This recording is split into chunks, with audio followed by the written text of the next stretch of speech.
सुंदर जी इंदौर से। राधे राधे महाराज जी। महाराज जी, जब हृदय में विकार हो और नाम जब भी चल रहा हो फिर भी जलन अंदर ही अंदर हो, क्रिया ना हो, इसके लिए महाराज जी क्या करें कि वही जलन बहुत काम की जलन है, बहुत जरूरी है जलन। वही जलन भस्म कर देगी इन विकारों को। बस चुप रहना, गलत ढंग से भोगना नहीं। जब नाम जप करते हो उस समय जो विषय स्फुरणा होती है, वो दबी हुई वासना ऊपर आकर भस्म हो रही है। हृदय जल रहा है, नाम जप हो रहा है, बहुत मंगल हो रहा है, तुम्हारी सारी दुर्वासनाएं भस्म हो जाएगी।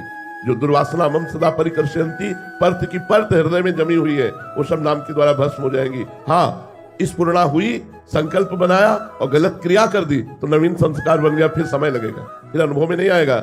रोज विषयों का भोग करो, 2-4 माला घुमा लो कि तो 27 वर्ष हो गए, 30 वर्ष हो गए। ऐसा जैसे मटकी में छेद है वो कभी भरेगी नहीं। चलनी में गैया दुहे और दोष दैव को दे।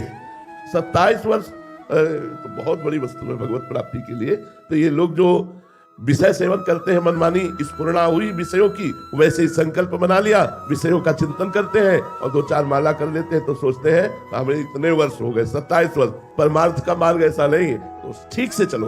देखो, गृहस्थी में धर्मयुक्त विषयों का भगवत अर्पण करके भोग करो और नाम जप करते हुए कर्म करो। कर्मों को भगवान को समर्पित कर दो, सहज सरल ढंग से भगवत प्राप्ति हो जाएगी।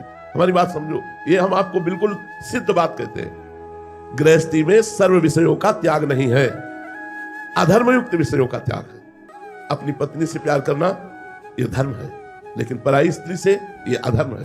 अपनी कमाई से लाकर के विषयों का सेवन करना धर्म है, लेकिन घूसखोरी, बेईमानी, चोरी, हिंसा आदि के द्वारा धन प्राप्त करके विषयों का सेवन करना अधर्म है। ऐसे ही धर्म पूर्वक यदि चलो और नाम जप करो, अपने कर्म भगवान को समर्पित करो, एक योगी को जो गति होगी वही तुम गृहस्थों को भी गति हो जाएगी। भगवान नाम में बड़ी सामर्थ्य है, पर मनमानी आचरण करे फिर ठीक नहीं रहता। मनमानी आचरण करने वाला भगवत मार्ग का पथिक नहीं हो सकता। तस्मात् शास्त्रम प्रमाणम ते कार्याकार्यो व्यवस्थितो। शास्त्र के अनुसार, संत जनों के अनुसार कार्य करे, तभी सिद्धावस्था की प्राप्ति होती है।